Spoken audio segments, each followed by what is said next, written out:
Mayong hapon, yari ang mga nagapanguna nga balita.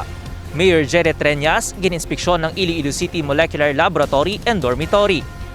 Ginpangunahan ni Mayor Jere Treñas ang pag-inspeksyon sa ginatukod nga Iloilo City Molecular Laboratory and Dormitory sa Barangay San Pedro Molo. 80% na nga nahuman ang main laboratory kag mayara sang 6 ka mga dormitory rooms para sa mga staff. Suno kay Mayor Jere Treñas, isa ini sa mga prioridad sang lokal nga panguluhan bilang sabat sa COVID-19 pandemic. Target nga makasaylo sang operasyon sa maabot nga bulan sang Mayo. Samtang ang una ginpahamtangan sa molecular laboratory ang pagahimuon nga uswag Iloilo Clinical Laboratory nga gamiton sa basic o kon routine laboratory services para sa mga Ilonggo sa mas manubo nga presyo. Ginalauman nga magadugang naman sang personnel ang syudad bangod sa ginapananaw nga operasyon sang bag-o kag ginpasangkad nga laboratory. Nahibaluan ang daan nga uswag molecular laboratory nga yara man sa kapareho nga lokasyon ang nagsugod sa pag-operate sang Nobyembre 2021. Nagatanyag ini sang COVID-19 testing o kon ang reverse transcription polymerase chain reaction o kon RT-PCR test. Ginakilala ini sang Department of Health kag mayara man sang 100%